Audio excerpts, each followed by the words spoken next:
AIPAC is hoping that if you live in California, that you are not paying attention to the primary race right now because they are funneling millions of dollars to ensure that progressive congressional candidates do not get past the primary tomorrow. I already introduced you to one of them, Angela Gonzalez Torres of LA, whose opponent, Jimmy Gomez, is AIPAC backed. But there are others across the state that are also being targeted, like Shoykat Chakrabarty of San Francisco, who is currently running to take Nancy Pelosi's seat. She has held this seat for far too long, over 20 years.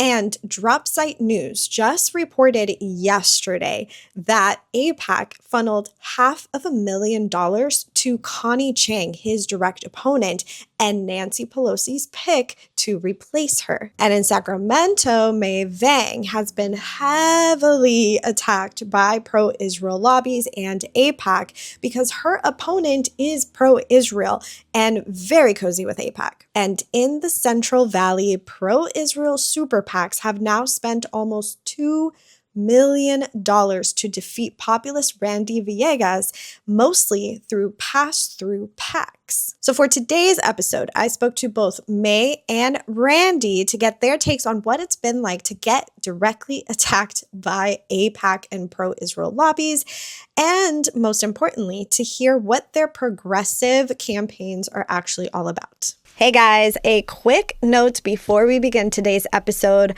I am not personally endorsing any candidates in this series. The purpose of these episodes is to present to you each candidate's views, policies, and background so that you can make the most informed decision for you at the ballot box. Make sure to do your own research, form your own opinions, and use your critical thinking skills as you decide who to vote for this election season. Hello, everybody. Welcome back to the podcast today. I have a special guest. Yeah, Eliana, thank you so much for having me on. Hi, y'all. For those that are meeting me for the first time, my name is Mai Vang. I'm the proud daughter of Hmong refugees, the eldest of 16 children in my family. And I'm a current Sacramento City Council member. I grew up right here in South Sacramento. My story is not so different from other children of immigrants and refugee. I grew up on food stamp, went through a public school, first-gen college student. And then after I went to college, I returned home to love on my community and started serving my community right here in South Sacramento. And when I came back home from college, I was a community organizer, started an organization called HIP, Hmong Innovating Politics. We were a bunch of scrappy community organizers with money in a shoebox underneath someone's bed. And then we became a statewide organization, really doing civic engagement and training the next generation of young leaders across California. I was on the school board in 2016 under the first Trump administration, was really proud to co-lead effort to pass the first ever safe haven resolution to protect our undocumented students and immigrants and refugees. We were the first school district to do that, and it was a model language. Proud to have worked on passing ethnic studies as a requirement in Sac City. And then in 2020, we ran for school board because we recognized that we didn't really have a lot of champions on the city council. And so ran for city council in 2020 and have co-governed with community to do lots of great things and also secure resources for a community that's often left behind in South Sacramento. Passed the first ever Sacramento Children's Fund that has money, that secures money for our youth impacted by poverty, violence, and trauma. Many of those youth are Black and brown youth. And I've been on the city council for about 6 years now. It is no secret that I'm the progressive on the city council. I am no stranger to taking on the establishment. And here we are now. I am running for Congressional District 7 against my opponent. I have deep gratitude and respect for her. She has served our region for 21 years. Her and her husband combined 47 years, but I really believe in this moment we need generational new leadership and folks who are willing to fight against this administration boldly and courageously. And so we're in the home stretch. It's heart and hustle. And I'm just so proud of our team in this region and the hundreds and hundreds of volunteers that are knocking on doors right now out in the various neighborhoods throughout our district. And thank you so much again for having me on. Yeah, thank you for that extensive background. This is, I've been doing a series on California politics. So It's really nice to have you in the lineup for this. So again, you are running in Sacramento. So tell us a little bit about your background there. Did you grow up there? Like, what was that like?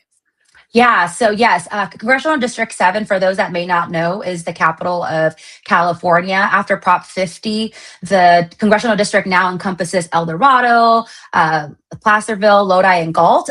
So it is still a solid blue seat, but it is have turned a little purple. But yeah, I grew up right here in South Sacramento. As I shared, the oldest of 16 children, and I grew up in poverty. I grew up on food stamps and our public school system, and had it not been for those programs, I would not be here today. This is the reason why I'm, in public service, because I really do believe that government can be used for a force of good if you got the right people in positions of power to co-govern with community. But yeah, this is I'm in Sacramento, South Sacramento, but this entire region is ready for change. So Yeah, and I think it's really important that you have that background experience of like growing up where you run, because I think that only helps to build trust within community, and it shows that you are entrenched in community, right? So, yeah, um, and I was going to say, one of the main reasons why I did run is because I think it's so important in this moment that we have elected leaders in the halls of Congress that understands what's happening. As I shared, I'm a daughter of refugee, but I'm also a recent newlywed to a son of Mexican immigrants. And we have family members who are dreamers and DACA students. mm, On the refugee side, my parents and my uncles, folks who have to go annually to the Moss building to check in. And we have loved ones who wake up every morning afraid if they're going to be separated by ICE. And so for me, right. this fight is incredibly personal. And, before I decided to run, actually, Ellie, I was going to say, today's May 25th. If we were having this conversation a year ago and you told me I was running for Congress, I wouldn't believe you, because the decision to run actually didn't happen until late last fall, when I actually met with the Congresswoman. And Mm. after that meeting, when I walked out, incredibly frustrated at the fact that she didn't understand what was happening on the ground, and that it's time for a new generation of leadership in the halls of Congress. Yeah, absolutely. So let's get into that a little bit. So, when I was looking into this race, I noticed that just like so many other places in the country, AIPAC has spent millions of dollars in this race, specifically on your opponent. So tell us a little bit about your commitment to not taking AIPAC money and why this race becomes so important, especially when we have, the Israel lobby like really pushing to get their preferred officials elected. Yeah. Now, so first of all, established politicians, both Democrats and Republicans, created the conditions for what we have today. And this is the reason why I really believe we have to overturn Citizens United. We got to register folk like AIPAC as a foreign lobbyist agency, right? And because they have big influence on U.S. politics, that's the truth. And I don't take any money from AIPAC. I don't take any money from corporate PAC. And I think it's really important that elected leaders go into the halls of Congress, not having to do favors. I often share that when you're funded by a corporate credit card, when your campaign is funded by a corporate credit card, you got debt to pay.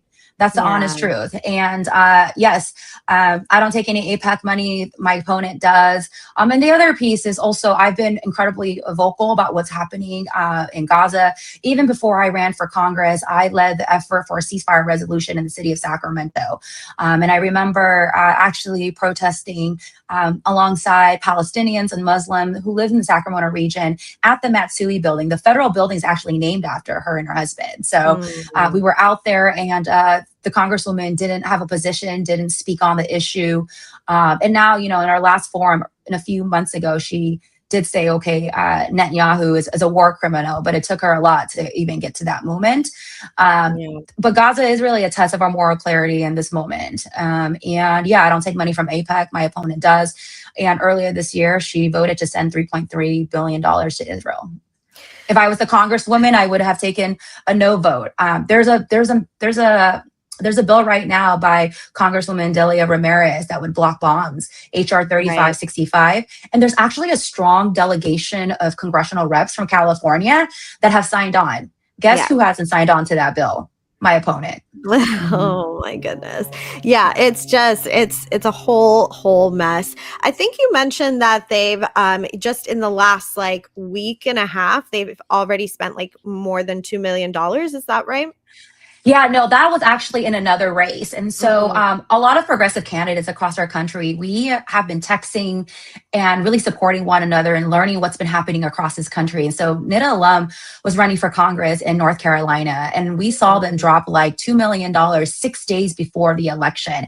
And the mm. polls had her leading. And we saw that with Kat's race in Chicago as well. Yeah. And so we're also anticipating, as we're watching the reports, the financial reports, to see if AIPAC is going to come in, and we anticipate that they will. And so we want to be prepared for that. It is 8 days until election. So they played in that race 6 days before election. And so we're monitoring closely, but that means we just got to stay focused, making sure we're knocking on doors. We got to be able to I mean, the only way to beat money is to have organized people. So just staying focused on our raise, having a strong field game, and then making sure we raise the grassroots dollars to keep our ad on broadcast. Because for a voter to vote for you, they got to see or hear your name about 7 times. And we got to make sure that we're competing in all mediums. We got to be competing in the field and then also broadcast. When my team told me we were going to spend money on broadcast, I was like, why? I don't even watch TV anymore. Like, we should just make sure we spend money on digital ads, right? On social media. But the truth is 50% of most likely voters, they still watch TV. And so if we only allow our opponent to dominate that medium, we will lose. And so we're fundraising. We've had over 90 house parties throughout our congressional districts, house by house, right? But that's how we've been able to raise money. And I'm so just proud of the team of our volunteers and teams that are watching this in the Sacramento region, our supporters. I want to say thank you, because to date, we've raised over $900K, all grassroots, no corporate PAC money. And that's a huge difference between me and my opponent, is that I don't take any corporate PAC money. I do believe that when you do that, you're not going to move with a sense of urgency on the issues that working families care deeply about, like Medicare for all, abolishing ICE, and all of the other progressive stance that we should be taking and moving this country in. Yeah, so let's get into that, Mai. So, you had mentioned ICE. So, your opponent voted to increase ICE funding to the tune of $42 billion, and she's also taken campaign contributions from ICE contractors. Tell Yep. me a little bit about, well, first of all, how egregious that is, but also tell me a little bit about your policy, like your platform. How are you going to tackle ICE? Because as Yep. we saw, California was the first to get hit by the violent ICE raids. They are still coming and doing ICE raids all over the Yep. state. I'm Yep. sure Sacramento is being hit as we speak. So, Yep. Yeah. what makes you different from her ICE policies? Yeah, so several things. One, I mean, this fight is incredibly personal to me, given that I'm a daughter of refugee. And I actually work on the ground with mutual aid efforts and activists and lawyers on several cases that comes to our office, to my attention. And so we're doing everything we can to hold the line and support families impacted by what's happening. As a city councilwoman, I'll get to the federal policy on my position on ICE, but on the local level, as a councilwoman, we've been trying to do everything we can to hold the line. So one, that is prohibiting ICE activities on any city properties. And we just develop a community action plan with community of what does that look like in terms of terror response should something like Minnesota happens. And we're already seeing it throughout California. And so the city needs to be prepared for it. Just as summer is around the corner, summer is here. Our families need to feel safe in our community center. And so we're really proud of the work that we're doing as a sanctuary city and doing everything we can to protect our refugee and immigrant families. On the federal level, as a congressional rep, I've taken the position on abolishing ICE. And I fundamentally believe that we should abolish ICE. It is a corrupt and immoral agency, and my opponent, the congresswoman, has not taken a position on that. I think a big reason why is because she takes money from ICE contractors for her campaign, people with huge contracts to help set up ICE detention centers. And on this issue, she's often been too late, ineffective, and we really need bold leadership that's ready to dismantle this agency. I often share that you can't reform an agency that is killing people on the street, U.S. citizens, immigrants, refugees, pulling folks over based on the color of their skin, the language that they speak, where they work. You can't reform an agency that is literally broken at its core. And as you know, ICE didn't exist before 2003. It was under INS. And I do think that is we can, when folks have said, well, if you want to abolish ICE, what are you going to replace it with? And it's like, what we actually need to do, ICE didn't exist before 2003, but what we actually need to do is actually invest in a robust, nimble, strategic administrative state. And that includes our immigration system, right? That means making sure that Congress actually increase funding and staffing for agencies, modernizing our immigration courts with digital case system, and reducing processing backlogs. I know this as a daughter of refugees, but also as a daughter-in-law of Mexican immigrants, how long Suegra it took her to actually get her papers. And so I think that's really important. So we do definitely, Congress controls the purse, right? When we went back to the House, we got to be able to increase funding for citizenship and immigration services, speed up processing time. And we need to fight to end all inhumane deportation and detention programs. That should not be happening anywhere in the world and in our country. And that's happening right now.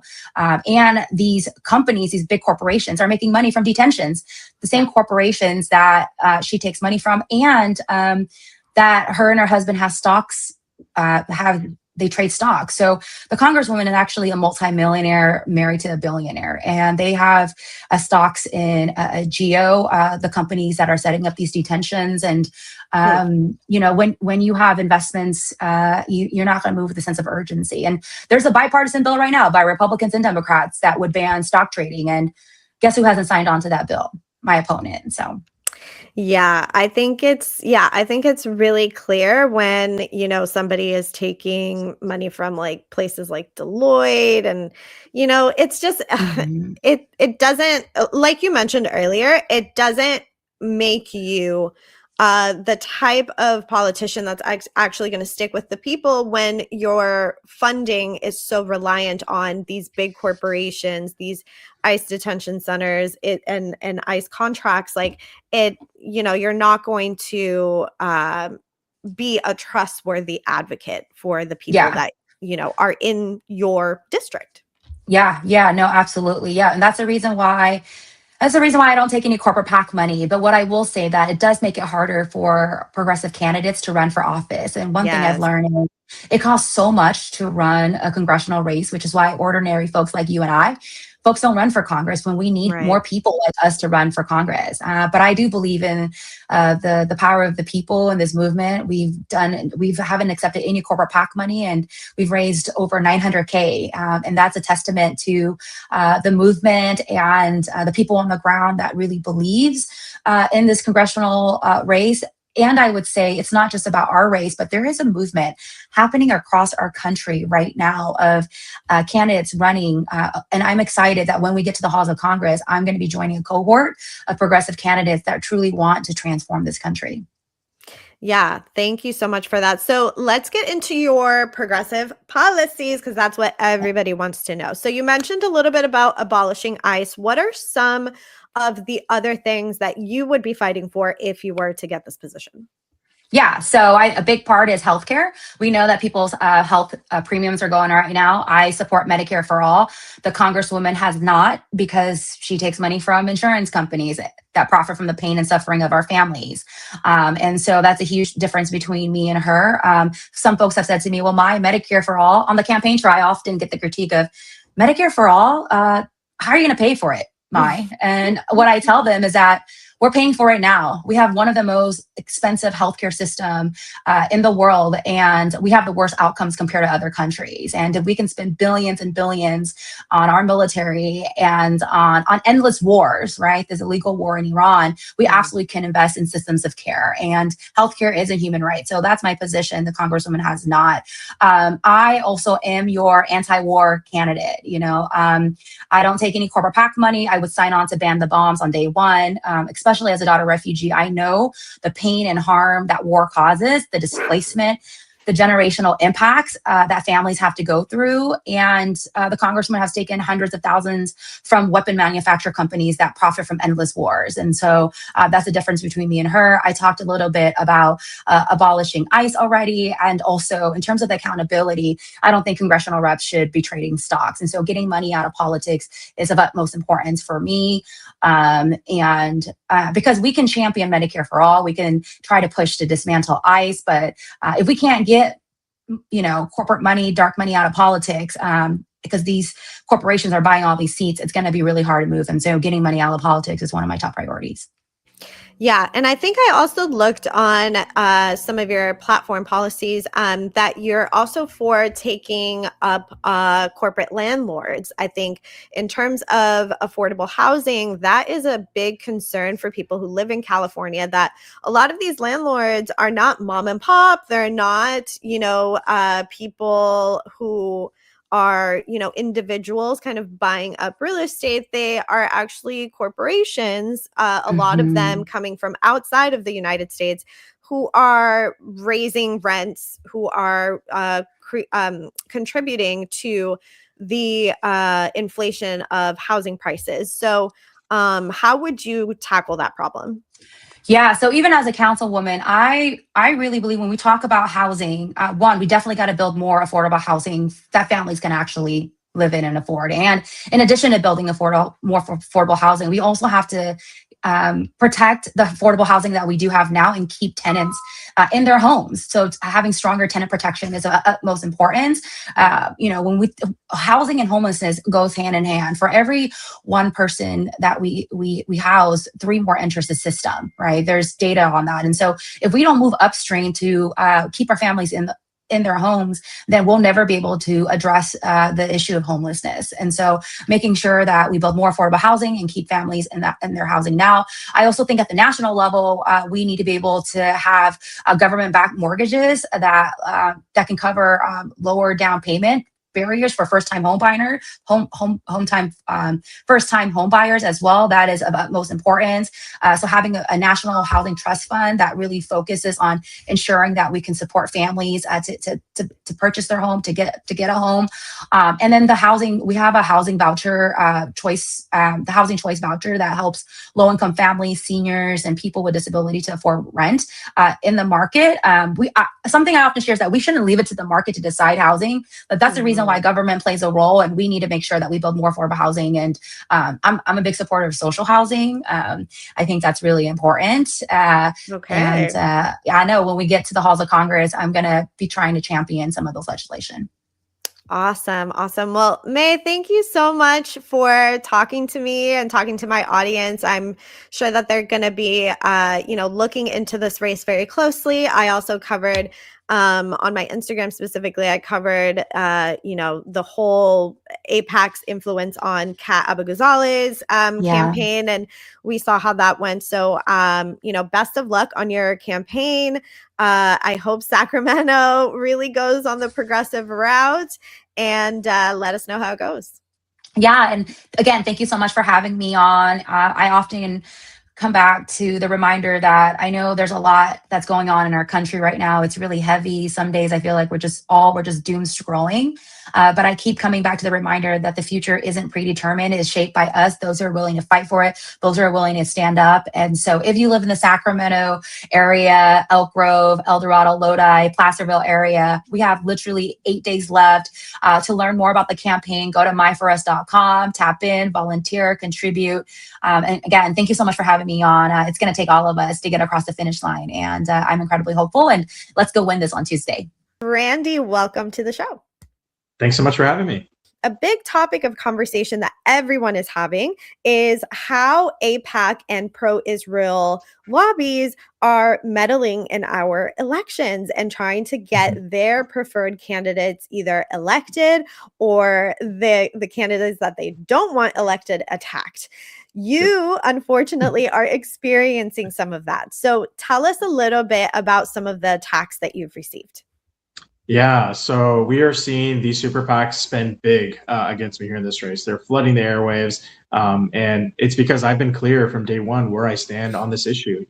Early on during the Biden administration, I actually signed on to a ceasefire letter as a local elected official. Sadly, when that was considered controversial at the time, but Right. I don't think it should be controversial to say that our taxpayer dollars shouldn't be funding genocide across the world and shouldn't be giving billions of dollars to a country that has universal healthcare, that has universal higher education for all its people, while we do not. And it's interesting because my Democratic opponent, Jasmine Baines, when we did this forum with the Fresno Young Democrats, we were both asked by one of the young Dems, "Do you believe what's going on in Gaza is a genocide?" I, of course, said yes, and to my surprise, she said yes. And I say Hmm. to my surprise because she co-sponsored a bill in the California legislature to basically ban teaching about Palestine. And so, of course, then we find Wow. out that she's courting support from Democratic Majority for Israel. She gets her endorsement, which I will add, she doesn't even have on her website because she knows she's wrong on this issue. And then she walked back her comments. In an interview with Mhm. Politico, she claims she misunderstood the question and didn't believe that the term genocide applied to Israel. And so it's just another Mm. classic example of how politicians are willing to sell out their values, sell out their positions for the highest corporate bidder. But I'm here to say that the Central Valley is not for sale and our taxpayer dollars shouldn't be funding a genocide. Yeah, thank you for that background. I did see that Cal Matters, I believe, reported that originally that the Democratic Congressional Campaign Committee had said that they were not going to endorse anybody, and then at the last minute ended up endorsing Jasmeet. Why do you think they did that? Because the DNC just released their full audit on the 2024 election, and in it, it shows that if that because Kamala Harris did not adopt a fully progressive agenda, which included denouncing AIPAC and distancing from pro-Israel lobbies, that cost her the election. So why do you think that this committee decided to go against progressives? Yeah, and by all metrics, I will add, we are winning this race. We're leading in the polls right now over our opponent by 4 points. We're the top fundraising Democrat despite not taking any corporate PAC money. And still, the DCCC tried to put its hand on the scale. And I think what it really shows is that they know that she can't win this race outright on her own, which is why they're trying to swoop in last minute to save her. But it's just another example of how DC elites and insiders are completely disconnected with what's actually going on here in the ground in the Central Valley and many other places across the country. And I think, we have to be clear. We can't win this election by trading one corrupt representative who sold out our communities for another. The Central Valley Mhm. deserves somebody who can't be bought and paid for by special interests or by AIPAC. And that's what I'm going to fight for. And I think here you have, party leadership who's trying to push somebody who they know is going to bend the knee to corporate interests and to party leadership, whereas I'm going to continue to be a strong and independent voice for the Central Valley and for our country. Mhm.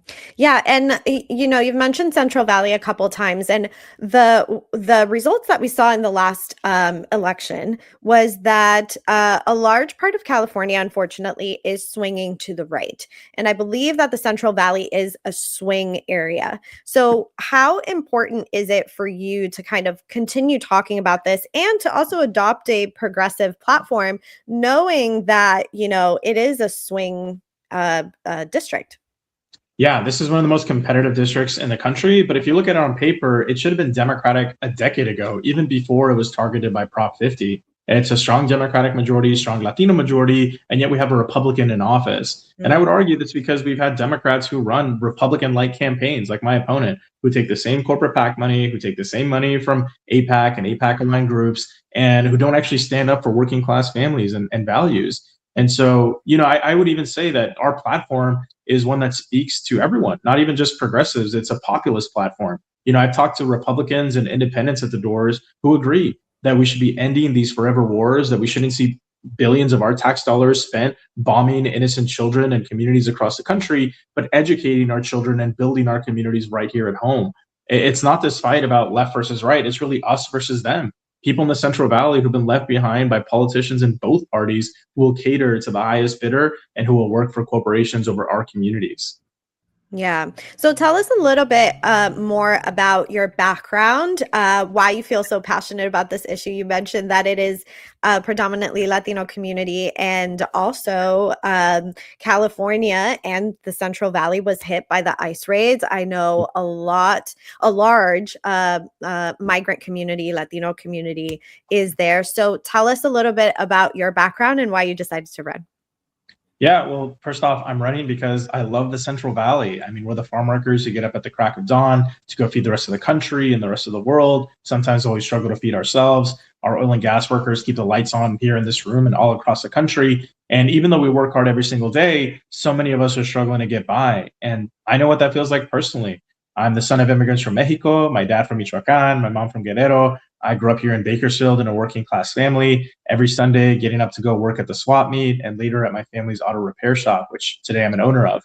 I was the first in my family to go to college and university, and by the grace of God, I got a full ride scholarship to get my PhD. But I knew I always wanted to come back to the Valley, to give back to the place that gave my family and I so many opportunities. So I came back. I became a professor at the age of 25. Later, got elected and reelected to serve on our local K through 12 school board.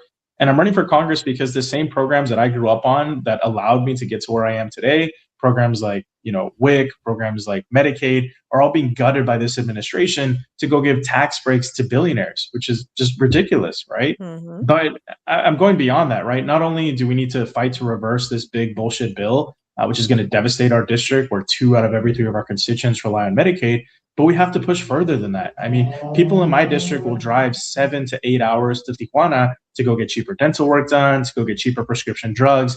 And that shouldn't be happening in the richest country in the history of the world, which is why I support and will be a co-sponsor on day one of Medicare for all. But I think, and this is maybe one of the reasons that we're seeing so many outside forces get involved in my race, my mom taught me very early on growing up, like many dichos, right? Sayings of wisdom. And the one that stuck with me on this trail is Dime con quién andas y te diré quién eres. Tell me who you're with and I'll tell you who you are.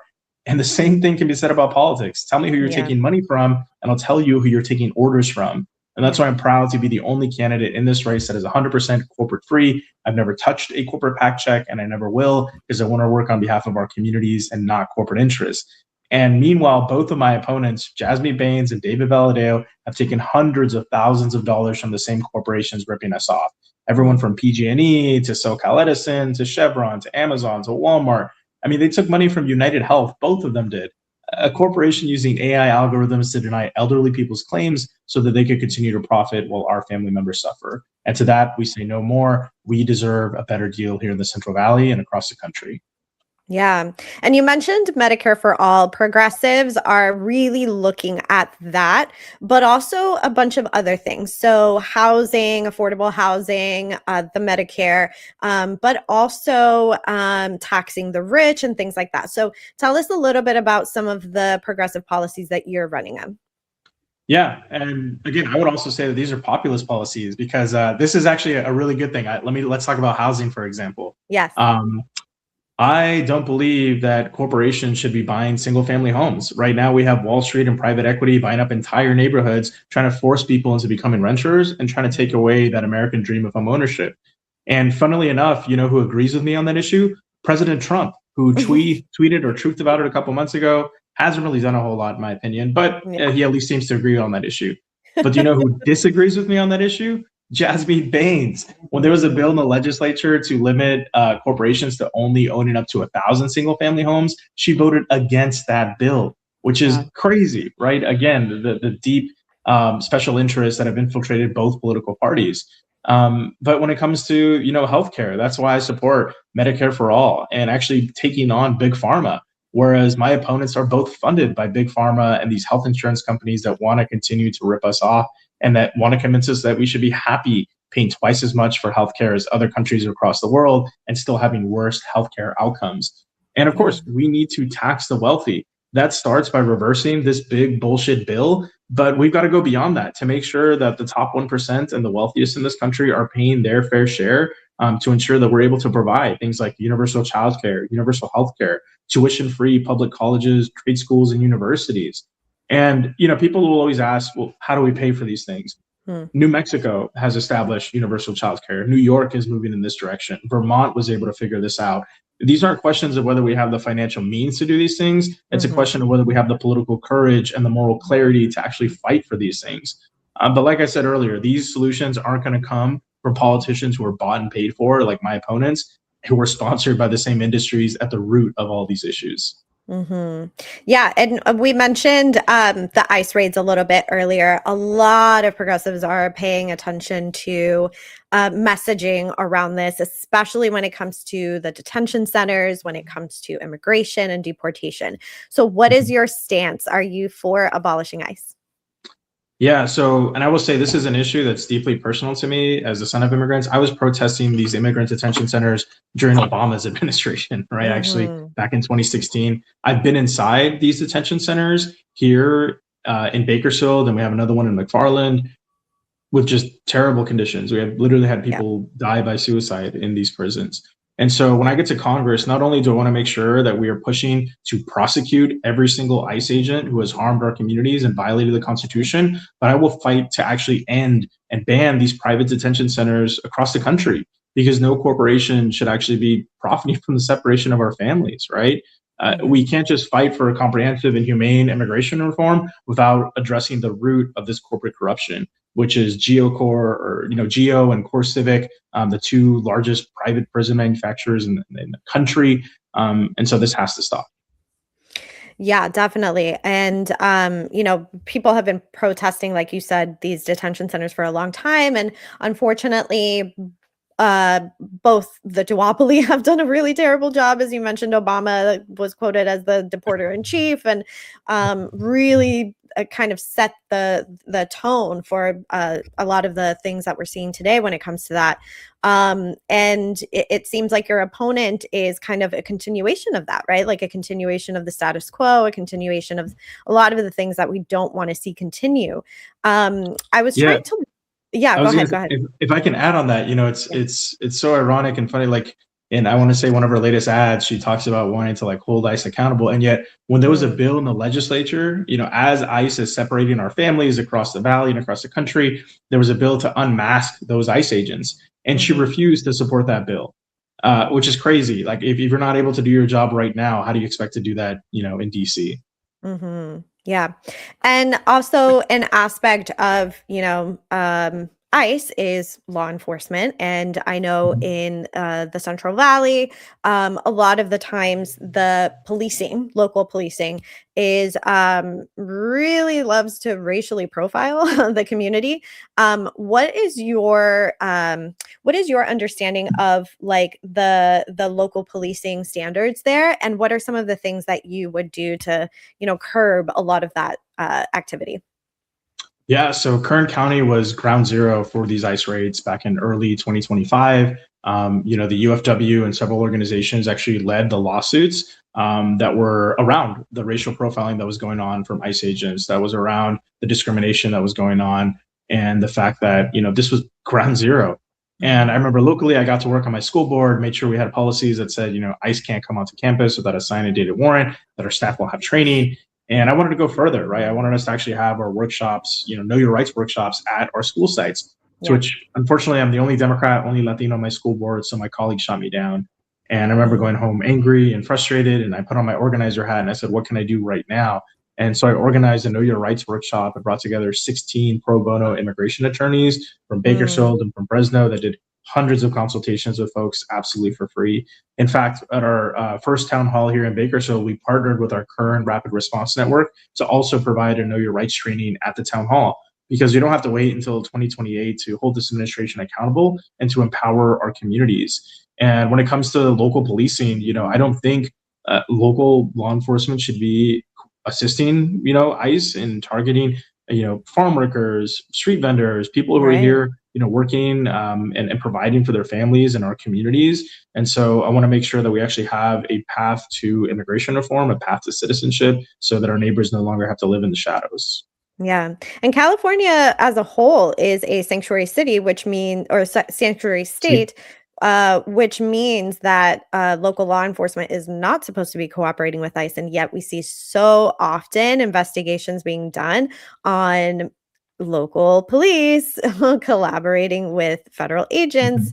And so what are some of the things that you would try to do if you were to obtain the seat to, work on with local candidates who are also are going to be your colleagues? How would you work on some of this with them? Yeah, I definitely want to make sure SB 54, the state sanctuary law that passed several years ago, right? And I will say you're absolutely right. Here in the Central Valley, for example, early on, this might have been right before SB 54 passed. Our local sheriff, Donnie Youngblood, for example, was not signing on to U visas, which are Right. visas specifically offered to individuals who've been a victim of a crime. If they're cooperating with local law enforcement, they're able to obtain this visa. And he wasn't signing off on them, which is ridiculous, right? Yeah. So I would want to make sure that we're partnering with our state and local officials to make sure that people feel safe and people feel protected and that people don't have to fear actually calling law enforcement. I actually wrote about this in my dissertation. And one of the most heartbreaking stories that I wrote about was there was a young girl at one of our high schools, it was South High School, who was walking home and who was robbed. Mm. And she went home and later that day spent hours debating with her family whether or not that they should call 911 because she knew that Sheriff Donnie Youngblood, for example, was out taking photos with President Trump at the border and Wow. doing all these things. And, she stated people shouldn't have to fear calling the police, right? Local law enforcement isn't there to ask for your citizenship. They're public servants like we all should be. And, um, should be able to respond to individuals, whether or not they are a citizen, whether they're undocumented, whether they're a legal permanent resident. And so I absolutely want to make sure we partner with our state and local officials to ensure that our families and our communities are safe. Yeah, I think that's really, really important because, we can't talk about ICE agents without talking about policing in general. And for a lot of people, it's really important to them that, if you are talking about things like, universal health care and, affordable housing and things like that, that the police budgets don't continue to increase while every other budget in the area continues to decrease, right? Public libraries are not being funded, animal shelters are not being funded because all of the money or a large part of the money is going to local policing who are then collaborating with ICE agents. So how would you kind of work in your area when it comes to that? Are you in favor of defunding the police in order to fund other public programs? So on that same note, there was a siren that just passed by, so I had to mute myself. I do think we need to increase investments when it comes to public libraries, when it comes to social safety nets, when it comes to ensuring that we have that we're addressing the root of crime often, right? Is that people don't Yeah. have job opportunities, people don't have educational opportunities.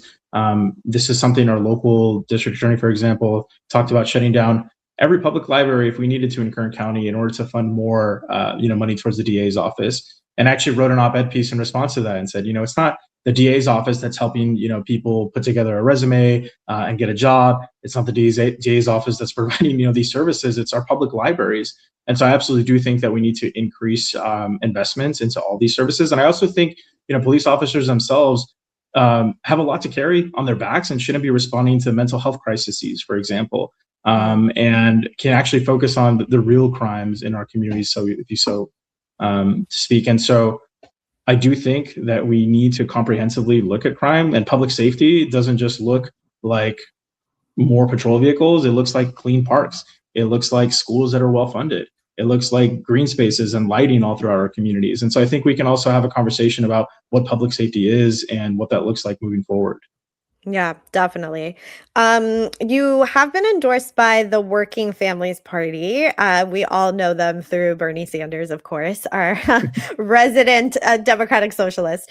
What are some of the socialist things that you are going for? Because I feel like in our current atmosphere, we hear so much like denigration of socialist policies in the US, right? You're typically called a communist or, you want things to fail, right? Like the Republicans love to say that.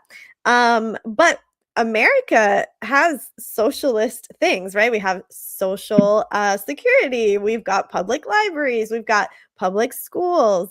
So, what are some of the things that you're really, really trying to platform that are going to really, really help communities out? Yeah, and the words of Dr. Martin Luther King, right? We have socialism for the rich and rugged individualism for the working class and the poor, right? Yeah. We have so much corporate welfare in this country that is going to multinational corporations and billionaires. The fact that Tesla paid $0 in federal taxes last year is ridiculous when so Yes. many of our working families are struggling. And so I want to support policies that are actually going to uplift the working class and are going to uplift everybody across this country, including universal health care through Medicare for all, including dental and vision benefits that so often gets left out of these conversations. That also means fighting for universal childcare, right, all across this country, including paid paternity and maternity leave as well. The United States shouldn't be lagging behind the rest of the world in any of these areas, right?